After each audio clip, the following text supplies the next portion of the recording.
வணக்கம் மக்களே.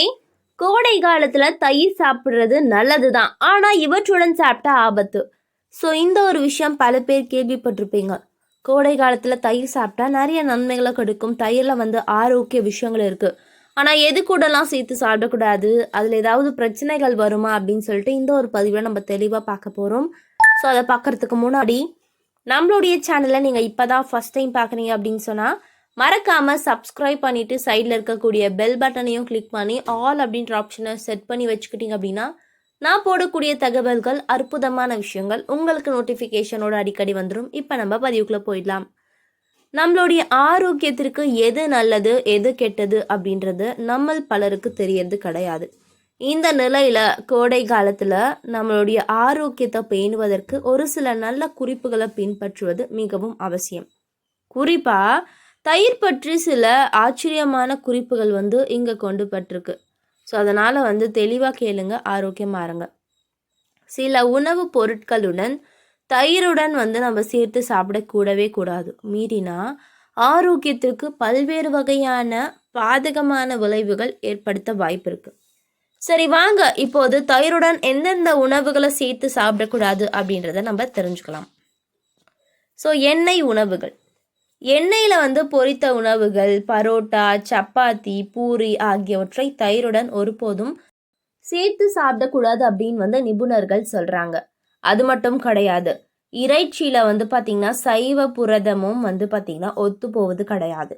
மீனும் தயிரும் ஒருபோதும் ஒத்து போகாது. இது நம்ம எல்லாருக்கும் தெரிஞ்சிருக்கும். மீறினா பார்த்தீங்கன்னா நம்மளுடைய வயிறு தொடர்பான பிரச்சனை, செரிமான தொடர்பான பிரச்சனை, இந்த மாதிரியான ஒரு சில பாதிப்புகள் ஏற்படுத்தும். அதனால் தயிருடன் எக்காரணத்துக்கு ஒன்றும் நீங்கள் மீனை பயன்படுத்தாதீங்க. இப்போ மீனை நீங்கள் சமைச்சு சாப்பிட்டீங்க அப்படின்னா அந்த நேரத்தில் நீங்கள் தயிரை அவாய்ட் பண்ணியணும், சேர்த்துக்கவே கூடாது.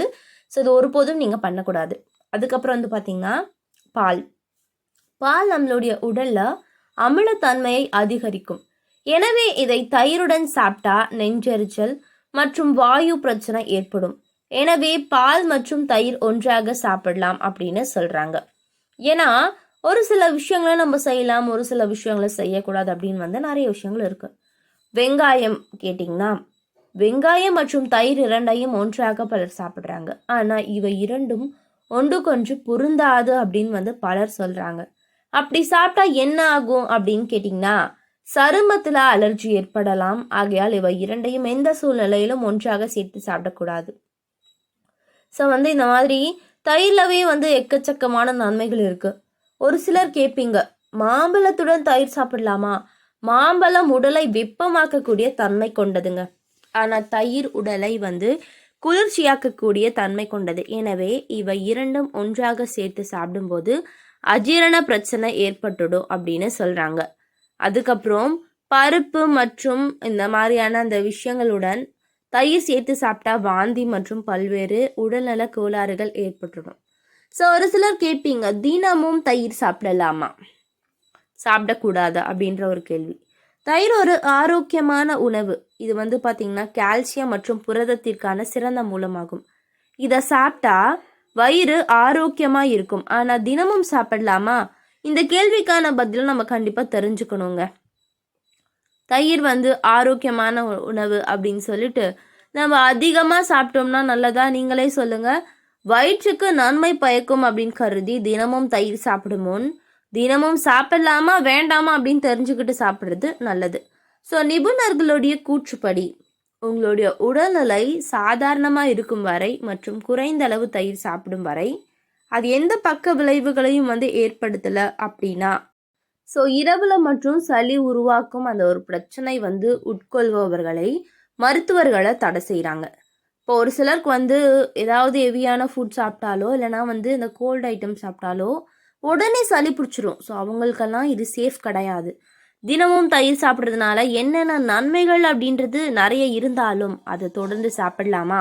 ஒத்துக்காது, தயிரோடைய ஒவ்வாமை இருக்குன்னா நீங்கள் எடுத்துக்க வேண்டாம். ஒவ்வொரு உயிரணுவும் பார்த்தீங்கன்னா வளர அமினோ அமிலங்கள் தேவை. அவை புரதங்கள்லேருந்து பெறப்படுது. உங்களுடைய தசை, தோல், முடி, நகங்கள் போன்றவை புரதத்தால் ஆனது. எனவே ஒவ்வொரு நாளும் புரதத்தில் நம்ம எடுத்துக்கொள்வது அவசியம் அப்படின்னு சொல்கிறாங்க. அதே சமயம் செரிமானத்திற்கு நல்லது. நம்மளுடைய குடலில் பல உயிருள்ள பாக்டீரியாக்கள் இருக்குது. அவை உணவை வந்து ஜீரணிக்க மற்றும் ஊட்டச்சத்தை பிரித்தெடுத்து உதவுது. தயிர் வந்து பார்த்திங்கன்னா அவற்றின் எண்ணிக்கையை பராமரிக்க உதவுது. இவை சாப்பிடுறதன் மூலம் மலச்சிக்கல், வயிறு உப்பசம், வாயு, வயிறு உஷ்ணம் போன்றவற்றை வந்து விலக்கி ரொம்பவே வந்து ஆரோக்கியமாக இருக்க முடியும் அப்படின்னு சொல்கிறாங்க. ஸோ கால்சியம் எலும்புகளுக்கு வந்து இன்றியமையாதது மற்றும் கால்சியம் குறைபாடு காரணமாக எலும்புகள் வந்து குறைய தொடங்குது. இந்த அபாயத்தை வந்து பார்த்திங்கன்னா நம்ம குறைக்க நம்ம தயிர் சாப்பிட்றது மிகவும் வந்து நல்லது அப்படின்னு சொல்கிறாங்க. ஸோ அது மட்டும் கிடையாது, நரம்புகள், மூளை மற்றும் இதயத்திற்கு ஏற்படக்கூடிய இந்த பிரச்சனைகள் இதெல்லாம் வந்து போக்கக்கூடிய ஒரு விஷயமாகவும், வைட்டமின் வந்து மிக குறைவான உணவுகளை வந்து காணப்படுறதுனால நீங்கள் தயிர் எடுத்துக்கொள்வதன் மூலியமாக பலருக்கு வந்து ரொம்ப ஆரோக்கியத்தை தரும். அதே மாதிரி இது பாலிலிருந்து தயாரிக்கப்படுறதுனால தயிர் சாப்பிட்றதுனால வைட்டமின் B12 வந்து நமக்கு சிறிதளவு கிடைச்சிரும் அப்படின்னு சொல்கிறாங்க. ஸோ அது மட்டும் கிடையாது மக்களே, புத்துணர்ச்சி தருது. நீங்கள் சோர்வு அல்லது பலவீனமான ஒரு பிரச்சனையை வந்து உணர்ந்தா நீங்கள் தயிர் சாப்பிட வேண்டும். இது வந்து பார்த்திங்கன்னா ஆற்றலையும் புத்துணர்வையும் தருவதோடு சோர்வை ஏற்படுத்தக்கூடிய அந்த பிரச்சனைகளை வந்து போக்கிடும் அப்படின்னு சொல்கிறாங்க. அதனால்தான் ஒரு சில உணவுகளை நீங்கள் சாப்பிட்றது நல்லது, ஆரோக்கியத்தை அள்ளித்தரும் அப்படின்லாம் சொல்கிறதுக்கான காரணமே கூட இதுதாங்க. அதனால் கண்டிப்பாக உங்களுடைய ஒவ்வொரு நாளும் நீங்கள் ஒரு ஒரு விஷயங்களை வந்து சேர்த்துக்கிறது உங்களுடைய உடலுக்கு வந்து அற்புதங்களை அள்ளித்தரும் அப்படின்றத வந்து மறந்துடாதீங்க. நான் சொன்னல தயிருடன் ஒரு சில விஷயங்களை வந்து சேர்த்து சாப்பிடக்கூடாது அப்படின்னு சொல்லிட்டு, முதல் நம்ம பண்ணக்கூடிய அந்த தப்பு உப்பு சேர்த்து சாப்பிடுவோம். ஆனால் உப்பு சேர்த்து ஒருபோதும் சாப்பிடவே கூடாது அப்படின்னு சொல்கிறாங்க. ஏன்னு கேட்டிங்கன்னா தயிரில் நிறைய சக்திகள் இருக்குது, ஆனால் உப்பு சேர்த்து சாப்பிட்றது நீங்கள் உயர் ரத்த அழுத்தத்தால் பாதிக்கப்பட்டிருந்தா உங்களுக்கு இந்த இரண்டையும் ஒன்றாக சேர்த்து சாப்பிட்றது தீங்கு விளைவிக்கும் அப்படின்னு சொல்கிறாங்க.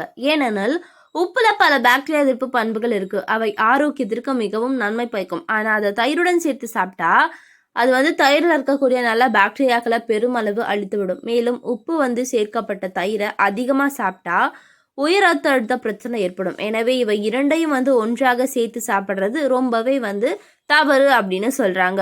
ஸோ வந்து குளிர்காலத்தில் ஏன் தயிர் சாப்பிடலாம், கோடை காலத்தில் ஏன் தயிர் சாப்பிடலாம், அதே மாதிரி தயிரில் இன்னும் நிறைய நன்மைகள் இருக்குது. நம்மளுடைய தலைமுடிக்கும் சரி, ஸ்கின் கேருக்கும் சரி அவ்வளோ பயன்படுத்திட்டு இருக்காங்க. இதெல்லாம் வந்து நம்ம அடுத்தடுத்த பதிவுகளை நம்ம தொடர்ந்து பார்க்கலாம். ஸோ ஒவ்வொன்றுக்கும் ஒவ்வொரு நன்மைகளும் ஆரோக்கியங்களும் வந்து காணப்படுது அப்படின்னு சொல்கிறாங்க.